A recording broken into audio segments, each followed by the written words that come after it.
Alô, alô, salve, salve, amigos da TV Sonic, da TV 247. Bom dia, sejam bem-vindos ao Trabuco, versão 2019.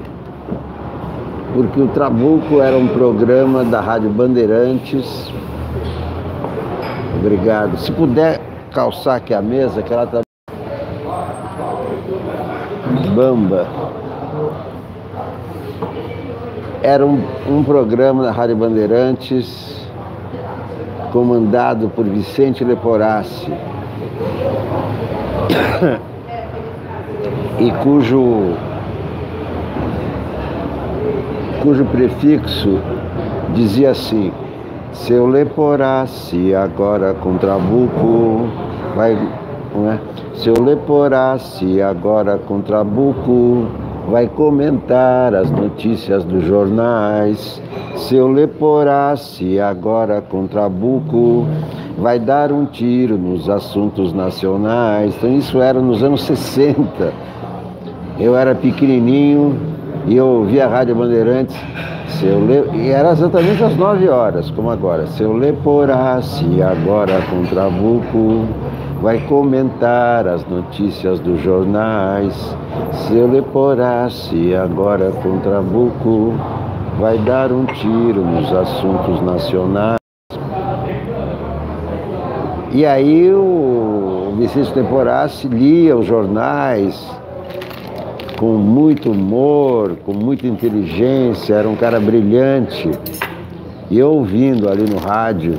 E agora estou fazendo a mesma coisa. Isso que eu faço, ler os jornais com vocês, comentar com vocês, só é diferente do Trabuco porque eu não tinha imagem. Era rádio. E o Vicente Leporassi, claro, era muito melhor do que eu. Muito mais inteligente, muito mais engraçado, muito mais sagaz. Seu Leporassi agora com Trabuco vai comentar as notícias dos jornais.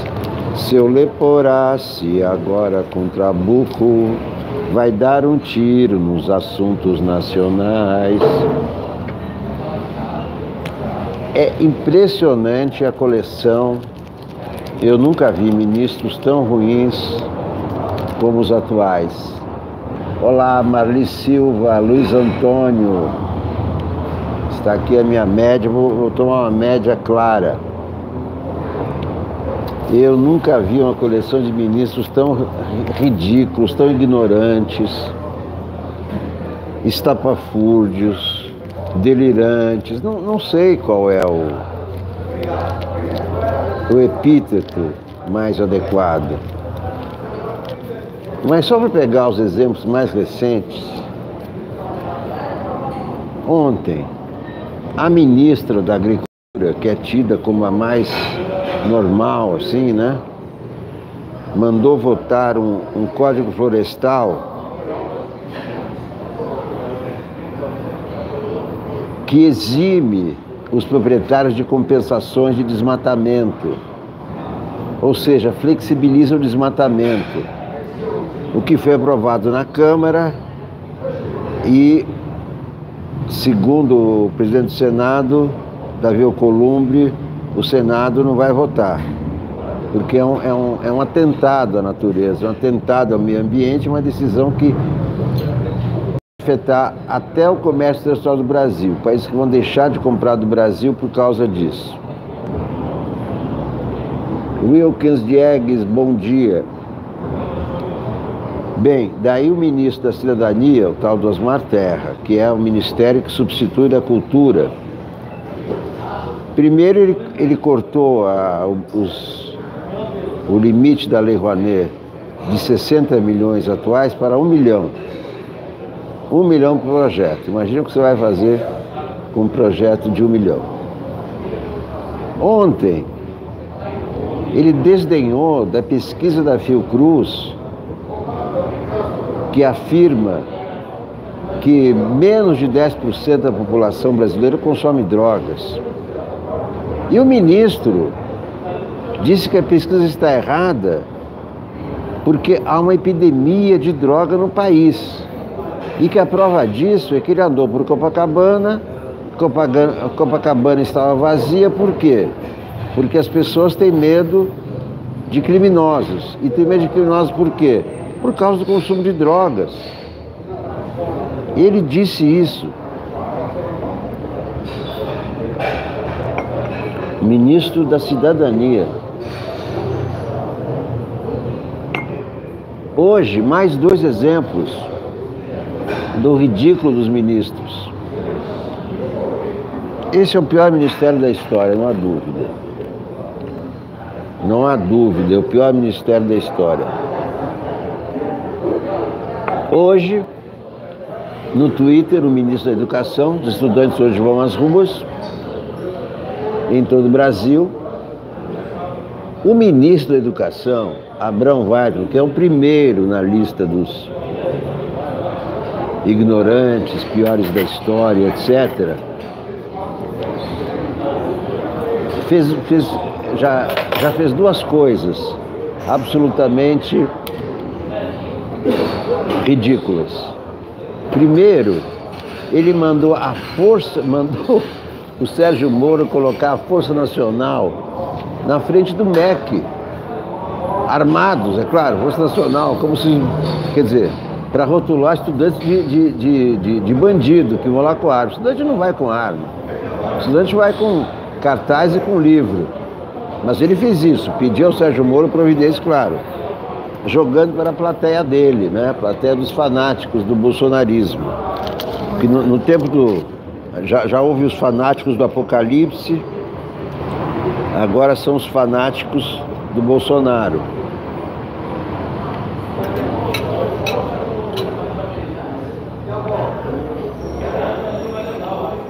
Mandou colocar a Força Nacional na porta do MEC. Vocês não vão invadir o MEC. Mais ridículo ainda, ele distribuiu uma nota dizendo que tinha recebido várias mensagens de pais de alunos dizendo que os professores estão coagindo os estudantes a irem às ruas. Primeiro, estudante universitário coagido, estudante universitário é um cara adulto. Vocês acham que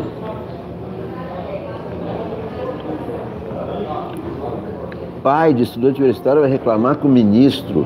Não são alunos de curso primário, são universitários, são adultos, são maiores de 18 anos, que isso?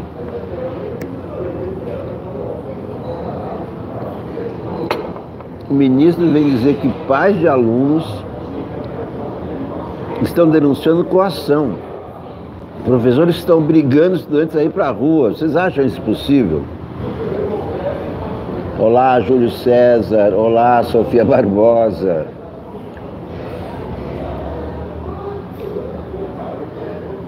Professores coagidos, nunca houve isso. O Weintraub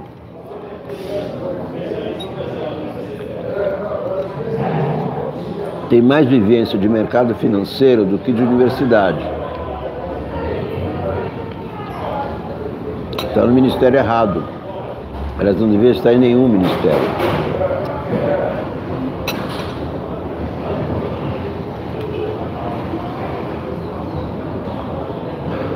Nunca, em tempo algum, o professor coagiu o estudante a nada.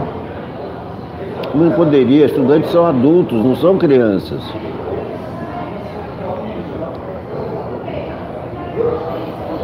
Segundo, pai de universitário não é pai de aluno primário. O universitário pensa por sua cabeça, tem vivência suficiente, tem experiência suficiente para viver das suas ideias. Não vai...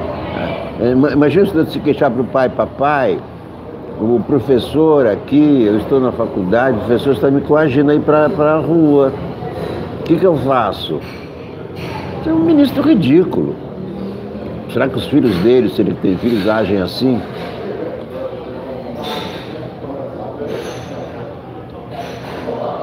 São José dos Campos, vencer o fascismo. É isso aí, Suelimar Alves. Ministros ridículos, ignorantes, pelos quais nós pagamos para dizer essas coisas. E o outro, Ernesto Araújo. Agora ele disse que o aquecimento global se deve a que os termostatos estão mais próximos ao asfalto, e o asfalto esquenta. E esse é o ministro das Relações Exteriores. Imagine a vergonha que nós passamos todo dia com esses ministros. Porque isso sai em todas as empresas internacionais. Você olha o ministério, olha esse ministro brasileiro. É uma sucessão, uma avalanche de ignorância que esse governo está tentando impor ao país, porque muita gente vai ouvir esse tipo de declaração e acreditar, e achar que é bom. Achar que realmente professores coagem alunos a protestar. Os alunos foram atingidos, são atingidos pelo corte de verbas, e não só o corte de verbas, são atingidos por essa iniciativa da AGU de permitir a polícia às universidades, e não em situações de crime. Permitir que a polícia vigie o que os estudantes estão fazendo, o que estão estudando.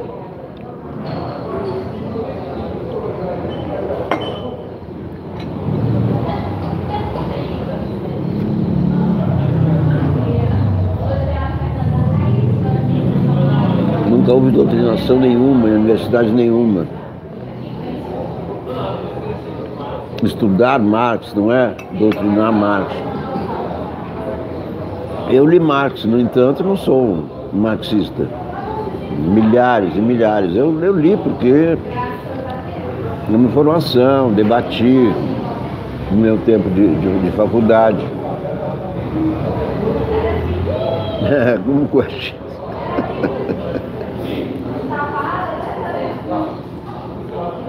Ministros ridículos, né?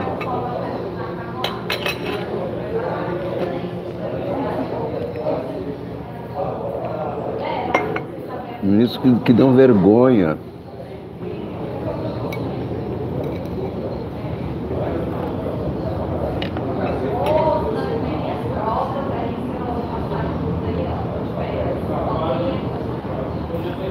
Ministros obscurantistas. Imagina, ministro que contesta a ciência, contesta o aquecimento global. O outro diz que universitário se queixa para o papai que o professor está coagindo. Doutrinação foi o que os jesuítas fizeram aqui no Brasil com os índios. Isso é doutrinação. Repita comigo. Ave Maria, cheia de graça, o Senhor é com... Isso que eles fizeram com os índios. Repitam. Não tem isso nas universidades, nunca houve. Nem os alunos aceitariam. Isso é rebaixar os alunos, isso é ofender os alunos.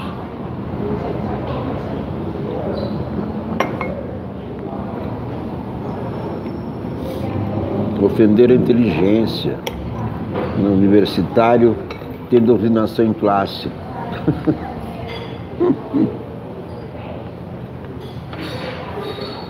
Da onde veio essa gente? Da onde estavam essas pessoas? Não consigo entender. Esse Weintraub, Ernesto Araújo, Tereza Cristina. E tem os ministros ridículos que não falam. Então aquele Marcos Pontes da Ciência e Tecnologia não fala nada. O Ernesto Araújo vem com esses papos de aquecimento global não existe, e o ministro da Ciência, que deveria dizer alguma coisa, fica quieto.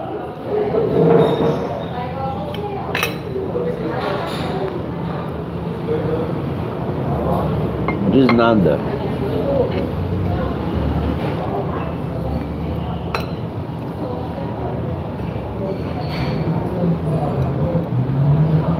O Globo ainda não chegou. Nós já estamos aqui com o Estadão e a Folha.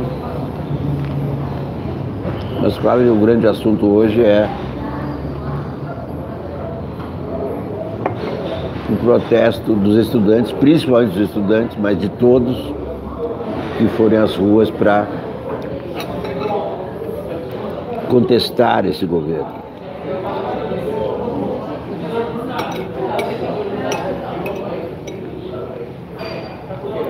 Nefasto, em todos os sentidos.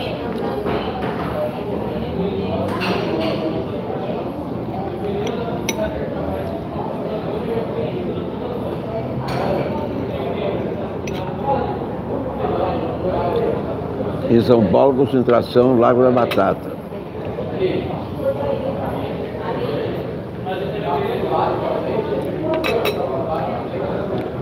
Mas já tem estudantes nas ruas, na Bahia, na frente das universidades. E é uma atividade do dia todo.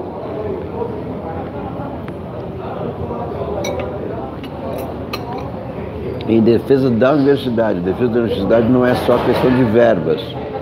É questão da autonomia universitária, é questão de preservar o conhecimento.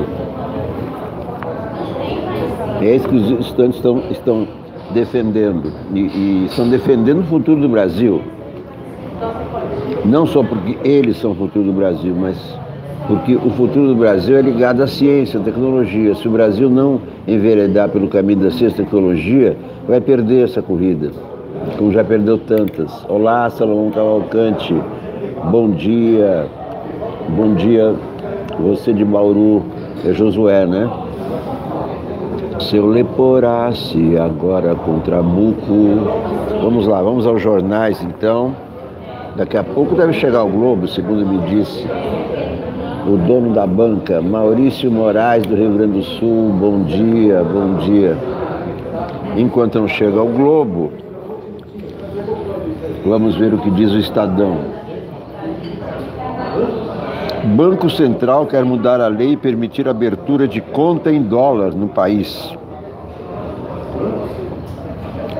O presidente do Banco Central, Roberto Campos Neto, disse ontem que vai propor ao Congresso mudanças na legislação para facilitar a compra, venda e posse de dólares, euros e outras moedas no Brasil. O objetivo é elevar a competitividade do país e poderá auxiliar o ingresso do Brasil na OCDE, a Organização dos Países Ricos. Como se o Brasil fosse um país rico. Na avaliação de Campos Neto, há desperdício de tempo e dinheiro nas operações cambiais por causa de leis ultrapassadas. Na prática, a conversibilidade do câmbio significará que qualquer pessoa ou empresa vai poder realizar trocas de moedas em transações comerciais de forma direta. Pessoas físicas poderão ter contas em moeda estrangeira no país. Campos Neto espera concluir a transição em 2 ou 3 anos. Aparentemente, eu acho que é uma decisão de caráter prático. Não acho que afete em nada, nem para o bem, nem para o mal. Porque hoje, o caso do YouTube, por exemplo, né? O YouTube paga a gente em dólar e o dólar vem, sabe-se lá da onde, que fica a sede do YouTube, né? E leva 5 dias. Com essa abertura, essas aberturas são boas para o Brasil. A economia do Brasil ainda é muito fechada. Essa medida, a princípio, com o meu pouco conhecimento de economia, eu acho que é bom, é útil, não afeta em nada, não vai prejudicar ninguém. Bolsonaro disse ontem que o fato de estar na presidência... chegando o Globo, olha aqui, o Globo hoje atrasou, mas chegou, muito obrigado. Muito obrigado, está aqui o Globo. Abel acusa traição e deixa o Flamengo, que negocia com o Português. E o Globo pegou o hábito agora de sempre colocar uma foto imensa na capa. Essa é a Avenida Niemeyer interditada. Crivella, interdição de avenida é palco para juízes. Mais um na lista dos ignorantes. O prefeito Crivella atribuiu ao desejo de juízes e promotores de estarem no palco na ribalta, vejam só que ridículo, a decisão de fechar a Avenida Niemeyer, e disse que um laudo da Geo Rio garantiria a segurança do local. Aquela ciclovia Tim Maia já caiu 2 vezes. Porém, 2 funcionários do órgão, Geo Rio, afirmaram em audiência na Câmara Municipal que a via só está livre de risco se não chover, por causa de deslizamentos das encostas. Caixa renegociará dívida com casa própria de até 600 mil pessoas. Pacto pelo Brasil é recebido com ceticismo. Que pacto? O pacto é a Constituição. O pacto entre os poderes, proposto pelo presidente Bolsonaro em nome das reformas, é visto com ceticismo por parlamentares, ministros do STF e cientistas políticos, e também pela TV Sonic e pela TV 247. A Associação dos Juízes Federais do Brasil criticou o apoio de Dias Toffoli ao acordo, pois pontos da reforma previdenciária podem parar no Supremo. O Dias Toffoli é um desastrado, é uma das piores presidências também da história. Ele consegue ser pior que a Carmen Lúcia.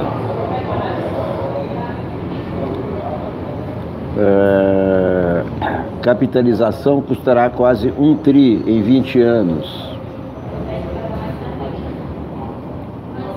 Netanyahu não consegue coalizão, Israel terá novas eleições. Vamos ver aqui os colunistas. Miriam Leitão, PIB, país vai para o 3º ano de frustração. Hoje sai o PIB do 1º trimestre. Deve ser um pibinho. E o pibinho, eu não fico feliz com isso, como também não fico feliz com derrotas dos times que são adversários do Palmeiras. Eu não fiquei feliz com a derrota do Santos. Não sei, eu não consigo. A gente consegue ficar feliz com a desgraça dos outros. Eu não consigo mesmo, de verdade.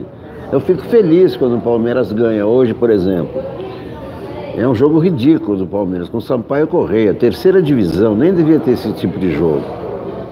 Jogar a divisão especial com a 3ª divisão, é um absurdo, ridículo. Se o Palmeiras ganhar, eu vou ficar feliz e tudo, mas eu não consigo ficar feliz porque o São Paulo perdeu ontem e foi eliminado.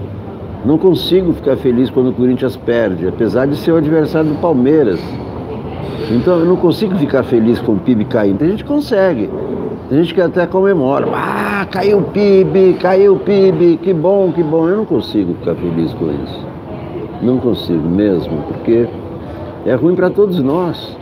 É ruim para o trabalhador, é ruim para o estudante, é ruim para mim, é ruim para você. O PIB cai, isso cai na cabeça de todos nós. Não é porque o PIB desse governo, é o PIB nosso. O PIB é o trabalho de todos nós. O PIB não cresce, nós todos somos responsáveis, não só o governo. Né? Não só o governo. Tem que ver o que é a fórmula que resulta no PIB. Entendeu? PIB é o trabalho de todos, então não é uma boa notícia a queda no PIB. Tem gente que comemora, eu não consigo comemorar. Comemorar desgraça, e desgraça nossa ainda. Seu Leporácia, eu não posso colocar nenhuma música para vocês. Sônia Wittshire, porque vem cobrar direitos autorais. Só posso cantar com essa minha voz, sinto muito. João Francisco de Matos também está aqui. Bom dia, bom dia. Leporácia agora com Trabuco, vai comentar as notícias do jornal. Vocês já repararam que o Globo é o meu jornal preferido, eu sempre leio primeiro o Globo. Não tenho nenhum acordo com o Globo, com a Globo, nunca trabalhei no Globo, nunca vou trabalhar no Globo. Minha mulher sim, foi uma grande estrela da Globo. Merval Pereira escreve Insegurança Jurídica. Williams Diegues, economia encolhe 0,2 no primeiro trimestre. Já saiu o PIB? Você já viu aí? Encolheu 0,2, né? Um bom exemplo da impossibilidade de o Supremo Tribunal Federal participar de um pacto político com o Executivo e o Legislativo é o julgamento de hoje das liminares que impedem a privatização de estatais e suas subsidiárias. Duas medidas correlatas foram tomadas monocraticamente por ministros, afetando as privatizações, cujo programa está em curso e é um dos pilares das reformas econômicas do governo. A decisão do plenário do Supremo pode gerar reação no Congresso, que já tem um projeto para impedir que ministros possam tomar decisões individuais.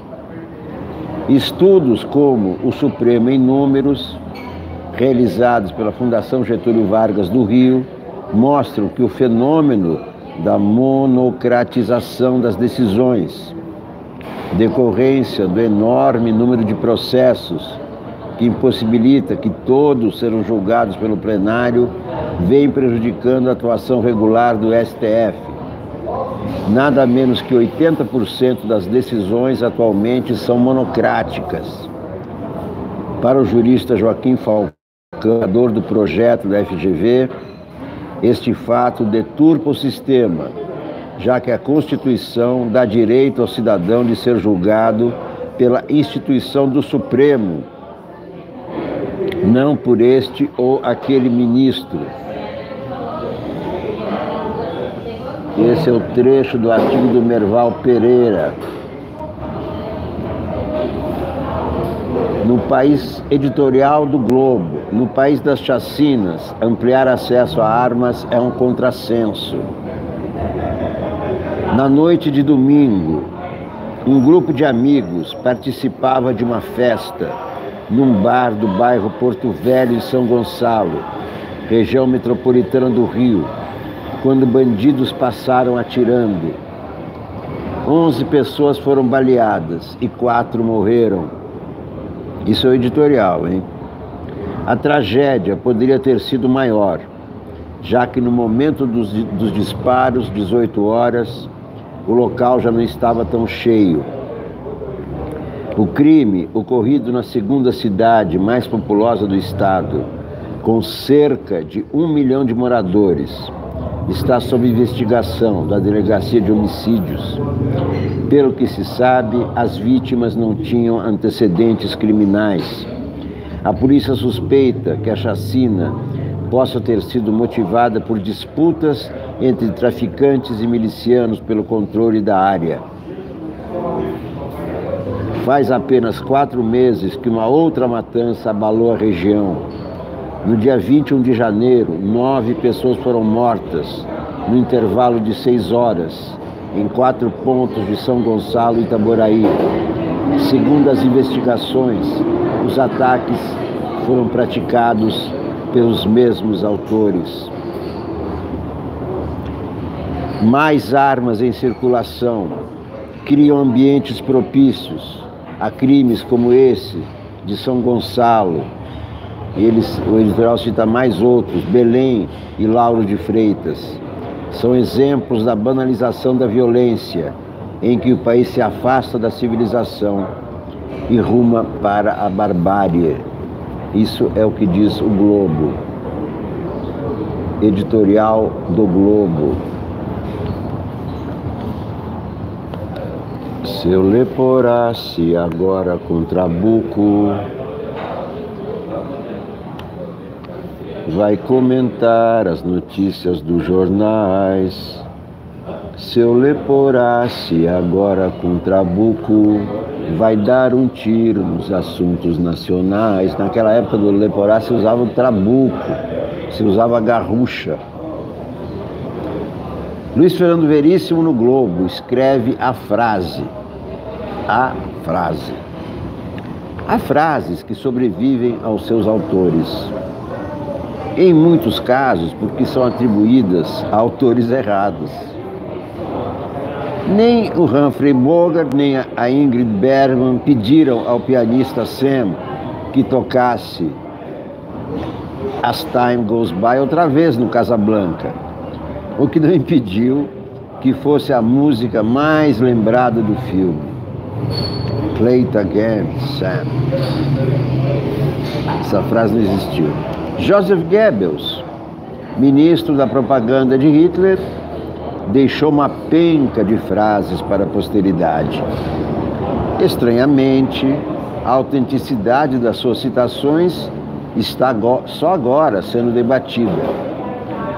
O verdadeiro autor da tirada "Sempre que ouço falar em cultura, pego meu revólver", seria não o magro Goebbels, mas o gordo Hermann Göring. Eu sempre confundo os dois.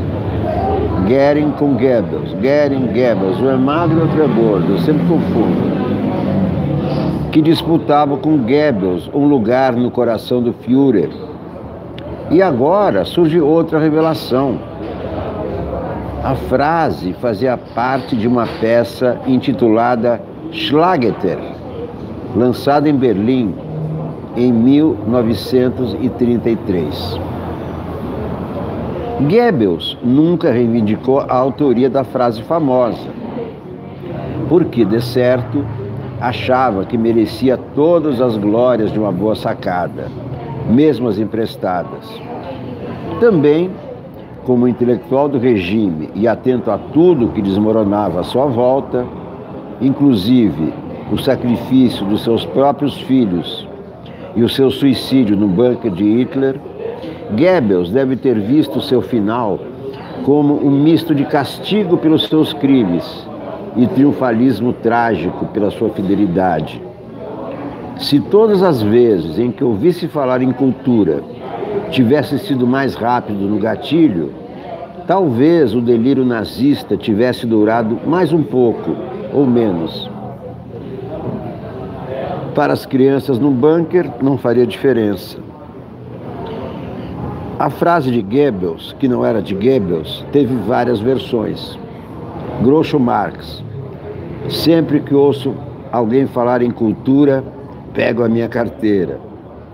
Possível outra versão da frase do Groucho: sempre que ouço falar em cultura, escondo minha carteira. No Brasil do governo Bolsonaro, a escolha cultura, revólver já foi feita. Seu Leporace, agora com Trabuco, vai comentar as notícias dos jornais. Seu Leporace, agora com Trabuco, vai dar um tiro nos assuntos nacionais.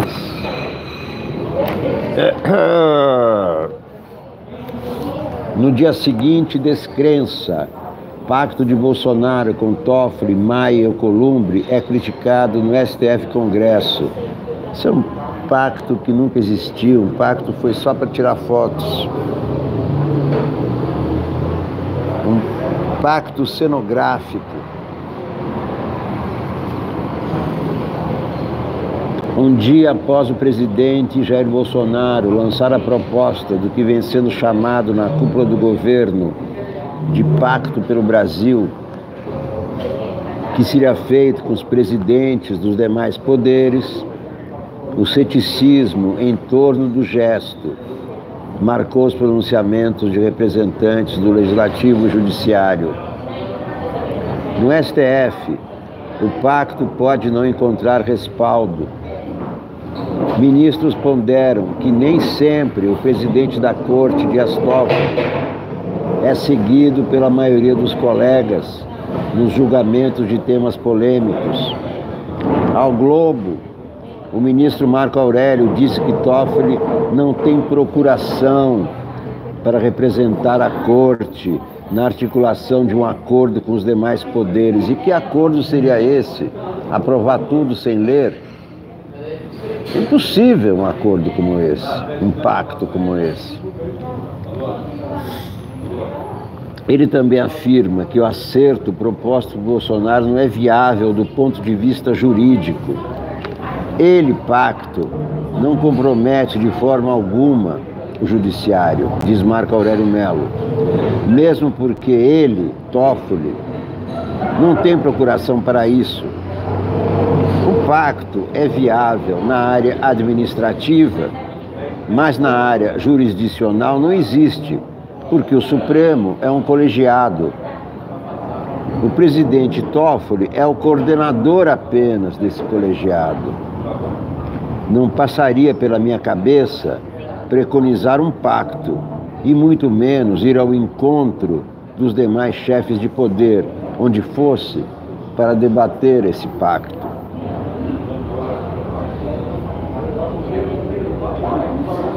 No Congresso, o clima também é de desconfiança. Rodrigo Maia, que já condicionou a assinatura do documento ao apoio dos pares, não consultou sequer os líderes de forma objetiva sobre o tema, segundo relato de diversos parlamentares.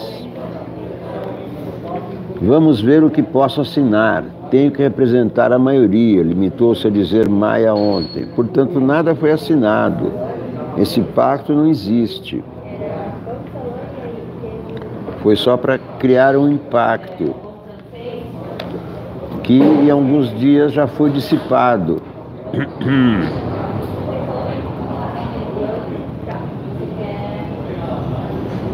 No Congresso, as críticas tiveram como alvo a forma e o conteúdo do futuro acordo, que até agora não passa de um ato simbólico do Planalto. O líder do PR, Wellington Roberto, afirmou que não houve qualquer conversa sobre o assunto.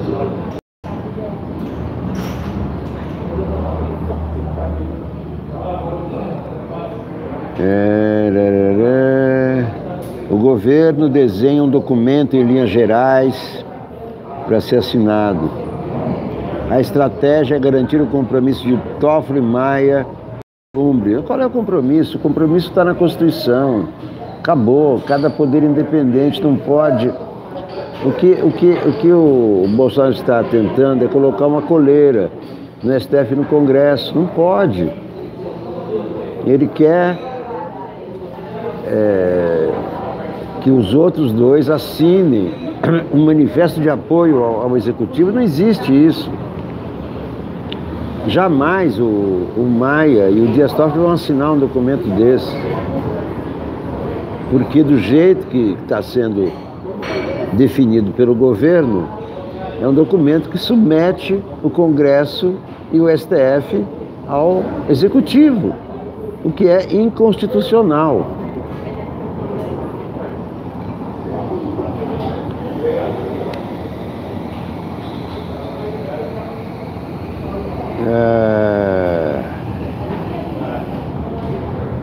Não cabe ao Legislativo e ao Judiciário elaborarem acordos, disse o presidente do PSB, Carlos Siqueira.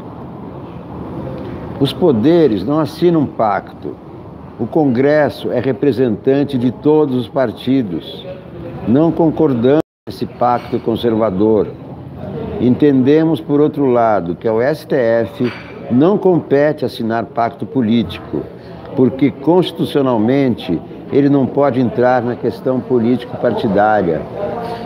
Esse pacto nunca existiu e nunca existirá. Olá, Thelma Rocha, João Barbosa. Não. Quer dizer, alguém deve ter morrido. Todo dia morre alguém, né? De surpresa, Bolsonaro deixa o Palácio do Planalto e caminha até a Câmara dos Deputados para participar de sessão solene com a participação do humorista Carlos Alberto da Nóbrega. Rodrigo Maia quase perde a festa. Isso eu já tinha comentado ontem. O Bolsonaro foi, de repente, ali para uma homenagem ao Carlos Bedanó, porque é do SBT, então é uma emissora amiga do governo, etc. Mas a grande surpresa para mim foi que o Bolsonaro fez questão de ficar ao lado do Rodrigo Maia o tempo todo, com o braço por cima do ombro do Maia, como fazem namorados com as namoradas, enlaçando o Maia. E isso foi muito estranho, porque na semana passada ele mandou praticamente apedrejar o Maia. Não é, João Barbosa? E agora está mandando afagar o Maia. Ficou abraçado com o Maia o tempo todo. Fez questão de posar assim, durante toda a cerimônia, durante todo o seu discurso. Vamos ver como é que o Globo descreve esse evento. De surpresa, o presidente Bolsonaro deixou o Palácio do Planalto a pé na manhã de ontem para ir à Câmara dos Deputados. Acompanhado de seguranças, olha aqui, quando ele vai sozinho a pé é assim, ó. Quando diz que vai a pé, é assim, ó. Olha quantos seguranças acompanham o presidente, né? A homenagem que Carlos Alberto da Nóbrega completou 60 anos de carreira. Inclusive, na Praça é Nossa, trabalha o Alexandre Porpetone. Eu não sei se ele já fez o Bolsonaro na Praça é Nossa. Nos vídeos dele ele faz muito Bolsonaro. Tem um vídeo dele impagável, que é o William Bonner, que ele também faz. William Bonner fazendo a entrevista no Jornal Nacional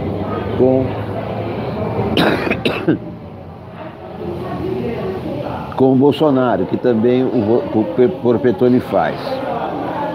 No plenário, Bolsonaro sentou-se à mesa diretora da casa ao lado do Rodrigo Maia e do Alexandre, que convocou a sessão. Maia confirmou que somente foi avisado que Bolsonaro viria na sessão solene pela manhã. No plenário, o deputado contou que tinha 5 reuniões marcadas na residência oficial, mas teve de abandoná-las para ir ao encontro do presidente. Tive que vestir o terno correndo, disse Maia. O Planalto só avisou a imprensa depois que Bolsonaro já estava no plenário. O ministro da Casa Civil minimizou a falta de previsão. Ah, gente, ele resolveu fazer uma surpresa. Veio a pé, nem gasolina gastou. Disse Onix, que aliás é nome de carro, né? Em discurso em homenagem ao apresentador do programa Praça é Nossa, do SBT, Bolsonaro disse que o humorista atinge positivamente os brasileiros. Sem humor, sem alegria, não se tem razão de viver, afirmou Bolsonaro. Bolsonaro deixou o palácio por volta das 9h30, a pé. Então, o Globo não notou, então, que Bolsonaro posou ali com o braço em cima do ombro do Rodrigo Maia. Para mim, não sei, eu achei estranho, achei uma novidade, porque ele tinha mandado demonizar o Maia, uma semana depois ele abraça o Maia. A mensagem que ele passa para os bolsonaristas é: agora temos que afagar o Maia. Bernardo Melo Franco, o novo homem de Witzel em Brasília. No primeiro discurso como governador eleito, Wilson Witzel anunciou o fim da política do compadrio e a escalação de um secretariado com as melhores pessoas. A promessa foi tão verdadeira quanto o doutorado que ele disse ter feito em Harvard. Ao se sentar na cadeira, o ex-juiz imitou a fórmula dos antecessores. Loteou a máquina pública entre apaniguados e políticos derrotados nas urnas. Depois de 5 meses, Witzel resolveu inovar. Em decreto publicado ontem, ele criou a Secretaria Extraordinária de Representação do Governo em Brasília. Entregou a pasta ao ex-deputado André Moura, personagem notório na capital federal, grande amigo do Eduardo Cunha. A relação com... Não, o novo secretário começou com o prefeito de Pirambu, município sergipano de 8.000 habitantes. Subiu na vida ao se tornar escudeiro de Eduardo Cunha. 2 dias depois do impeachment, ele foi recompensado pela fidelidade ao chefe. Virou líder do governo de Michel Temer no Congresso. A relação com o ex-presidente da Câmara era... Caiu um lenço. A relação com o ex-presidente da Câmara era tão íntima que Moura gostava de ser chamado de André Cunha. No embate em plenário, o deputado Paulo Teixeira preferiu batizá-lo de Lambe-Botas. O novo secretário de Witzel é réu em 3 ações penais no Supremo. Numa delas, é acusado de comprar votos com dinheiro vivo e sacos de cimento. Ele já foi condenado ao menos 3 vezes por improbidade administrativa. Acusado de usar verba pública para fazer feira e promover churrasco. Com Temer e Cunha fora de combate, Moura deve o novo emprego a um terceiro padrinho, o presidente do PSC, Pastor Everaldo. Sem cargo formal no governo, ele virou eminência parda da gestão Witzel. Já emplacou aliados na SEDAI, no Detran e até no Palácio Guanabara. Seu filho é assessor especial do governador. No discurso em que prometeu nomear uma equipe técnica, o ex-juiz definiu o Pastor como sua alma gêmea. É aquele candidato a presidente, Pastor Everaldo? Agradecido, Everaldo garantiu que cederá a legenda para Witzel concorrer ao Planalto. Ele arriscou uma candidatura própria em 2014, mas não se deu bem, exatamente. Foi aquele que soltou o pum no Jornal Nacional. A grande atuação dele, ficou conhecido por isso, né? O pum que ele soltou durante a entrevista ao Jornal Nacional ao vivo. Agradecido, Everaldo garantiu o candidato do pum. Pim, pam, pum, estrela, pim, pam, pum, estrela. Isso era um programa infantil, sessão zigue-zague. 7 e 7 são 14, com mais 7, 21.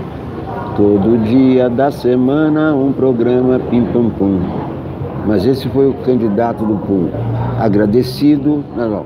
Ele arriscou uma candidatura para 2000, mas não se deu bem. Recebeu menos de 1% dos votos. É o novo homem de Witzel em Brasília. Essas são as principais notícias do Globo. Bolsonaro descarta editar decreto sobre COAF. Câmara proíbe Centrão em seus canais de rádio e TV. A Câmara dos Deputados proibiu em seus veículos o uso do termo Centrão para caracterizar o bloco formado por DEM, PP, PR, PRB e SD. A expressão não poderá mais ser usada na rádio, TV e na SECOM. A orientação editorial encaminhada ontem usa como justificativa para a medida um trecho do manual de redação do órgão, segundo o qual não devem ser empregadas expressões pejorativas ou que incorporem juízos de valor. Centrão é como está sendo classificado o grupo que apoia Rodrigo Maia. Periferia de Manaus tem ruas vazias após massacres. Anúncios de supermercado. Dodge denuncia Collor no Supremo por peculato. Senador é acusado de intermediar contratos entre a BR Distribuidora e a Lajinha Agroindustrial em crise financeira. Segundo a PGR, dono da empresa manteria relações políticas e de amizade com o parlamentar. Transferência de Cunha para o Rio é autorizada. A Justiça Federal do Paraná usou a transferência do ex-deputado Eduardo Cunha para cumprir a pena num presídio no estado do Rio de Janeiro. É uma boa notícia para o Zé Dirceu, que estava preso junto com ele em Curitiba. Ficou livre do Cunha, pelo menos. Ser preso é horrível, mas ficar preso junto com o Eduardo Cunha é pior ainda, né?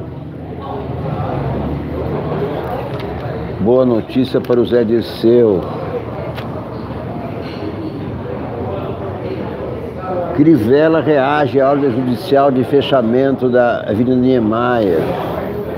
Diz que não há perigo. É outro que contesta a ciência, a tecnologia, é outro. É um pastor, né? Anselmo Góes.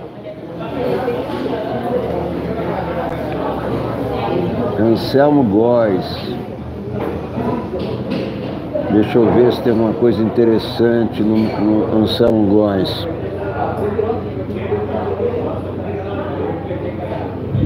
O ator Sérgio Maroni, a estrela de Os 10 Mandamentos da TV Record, foi bloqueado no Twitter pelo ministro do Meio Ambiente, Ricardo Salles.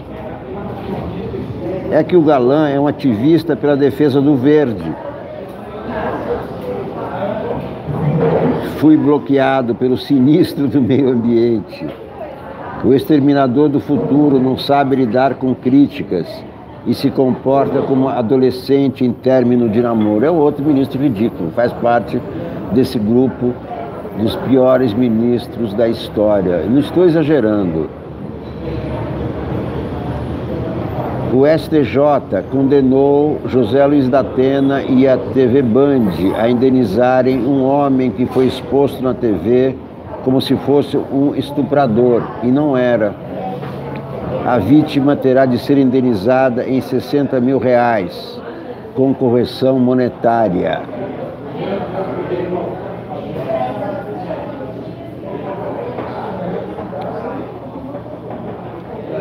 Seu Leporassi, agora com Trabuco, suspeito de integrar Gangue da Mostarda, é preso em Copacabana. O que será a Gangue da Mostarda? Deixa eu ver. Homem jogou condimento no sapato de turista para depois aplicar golpe.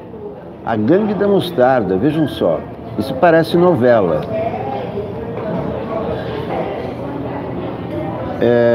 Preso em 2016 por ter furtado um turista em Ipanema. Douglas Costa Leal foi detido novamente ontem em Copacabana, após ter espirrado condimento no sapato de um inglês no calçadão da Avenida Atlântica. Segundo a polícia, ele é suspeito de integrar a Gangue da Mostarda. A Gangue da Mostarda foi criada no McDonald's, então, né? Gangue da Mostarda, que costuma jogar o tempero nas vítimas para distraí-las e facilitar assaltos e golpes. Vejam a criatividade. Isso é criatividade de filme italiano. Joga mostarda no sapato, o cara se distrai, pum, tira a carteira e não está usando arma, portanto é um furto. Não é um roubo, que é a diferença entre roubo e furto. Você não está usando arma. É a Gangue da Mostarda. Chega a ser até engraçado. O plano de Douglas ontem era extorquir um turista inglês. Ele jogou mostarda no sapato de Alan Richard Kite, que passeava pela orla, e se ofereceu em seguida para engraxar o calçado. O valor cobrado seria muito mais alto do que o preço normal do serviço. Desconfiado, o turista, que não tinha passado em uma lanchonete e achou estranha a mancha no sapato, pediu ajuda a pedestres, que chamaram a polícia. Douglas, que já era procurado há 2 anos por golpes aplicados na Zona Sul, foi preso com 6 pacotes do condimento escondidos na cueca.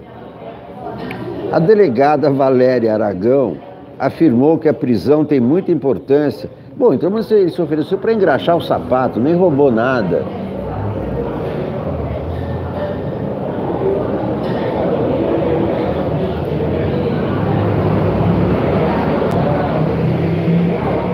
Os ataques da chamada Gangue da Mostarda na Zona Sul aumentaram a partir de 2015, quando relatos de vítimas passaram a constar de registros nas delegacias.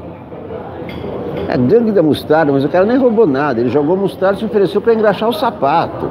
Tudo bem que era um golpe, mas não era um roubo. Olá, Eugênio Ibiapina. Olá, seu pai? Ou seu Raí? Não entendi. Seu pai, seu Raí, não sei. Essa da Gangue da Mostarda é demais. E o cara não roubou nada. O cara joga mostarda e se oferece para engraxar, só isso. Se não roubou, porque foi preso. Pois é. Impressionante, né? Suspeito de integrar a Gangue da Mostarda. Isso aí parece um episódio daquele seriado infantil, né? Os Detetives do Prédio Azul. Vamos caçar a Gangue da Mostarda. Onde está a mostarda do meu hambúrguer? Foi roubada pela Gangue da Mostarda. Aí eles vão no McDonald's, roubam a mostarda, jogam no sapato do turista e se oferece para engraxar. Ofereceu um serviço. O turista paranoico chamou a polícia. Que isso? Que absurdo é esse? Quer dizer, o governador metralha as pessoas lá de cima, não acontece nada. Aí o cara jogou mostarda no sapato, tudo bem, que incomoda, tá certo. Mas, digamos o seguinte, ele nem assaltou o cara. Eu pensei que ele jogava a mostarda, o cara ficava distraído e ele lá roubava a carteira, mas não aconteceu isso. Ele jogou a mostarda, o sapato sujou, ele se ofereceu para engraxar. Mas tudo bem que o preço dele era alto, mas puxa vida, ele só ofereceu o serviço. Vai o turista, chama a polícia, o cara vai preso.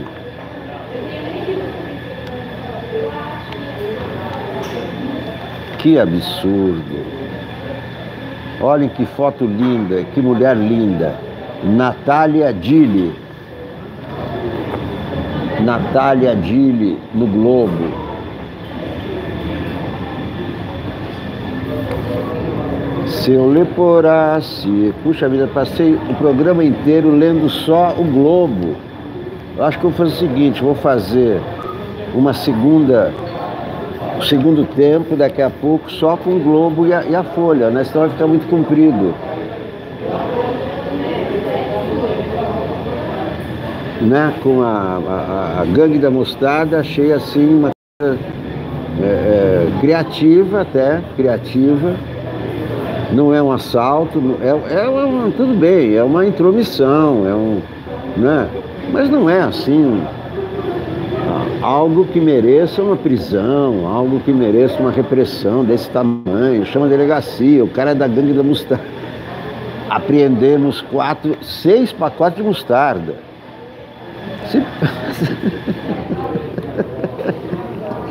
Será que isso é motivo para ser preso?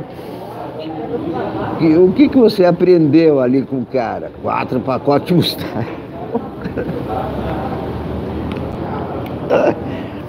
Em cada uma que acontece no Brasil, que é incrível. Olha, eu vou fazer o seguinte, eu vou encerrar esse programa, que já dura 1 hora, tá certo? Primeira parte da leitura dos jornais, os piores ministros da história. Então eu agradeço muito a audiência de vocês. Daqui a pouco eu volto, viu? Daqui a pouco eu volto com a segunda parte. É para não ficar um programa só comprido, para dividir em 2. Daqui a pouquinho eu volto para a segunda parte, porque não deu tempo de ler a Folha e o Estadão. Eu faço questão de que vocês sejam informadas de tudo o que é noticiado nos principais jornais do país, porque eu sei que a maioria não lê mais jornal, então eu faço questão de ir à banca aqui do lado, comprar os jornais e ler para vocês. As manifestações, eu vou até o Lago da Batalha, vou ver o que acontece. Se tiver clima, porque eu sou sozinho, não sei se... Na Paulista eu fui, não houve agressões, nada. Se eu sentir que há clima para transmitir, eu vou transmitir. Se não, eu vou lá só para observar e etc e tal. Parece que vai ser à tarde no Largo da Batata, né? Mas eu volto daqui a pouco. Eu estou encerrando esse programa só porque já estamos chegando em 1 hora. Programa de mais de 1 hora é muito comprido demais para eu falar e para vocês assistirem também. Até agora só li o Globo. Eu volto então daqui a pouco para a segunda parte do nosso Trabuco, com a leitura da Folha e 16 horas em São Paulo, tá legal? Com a leitura da Folha e com a leitura do Estadão, tá bom? Muito obrigado por assistirem, por favor se inscrevam, os que ainda não se inscreveram, já estamos nos 5.300, a meta agora é os 6.000, eu sempre que eu anuncio no Boa Noite 247, eu recebo uns 300 inscritos. Eu espero que vocês se inscrevam, peçam para outros se inscreverem, que compartilhem tudo, ativem sininho, deem likes, para que a TV continue crescendo ao lado da nave-mãe, que é a TV 247. Muito obrigado a todos por enquanto, e a gente se encontra daqui a pouquinho, daqui a 5 minutos, a segunda parte do Trabuco de hoje, tá legal? Até já, tchau.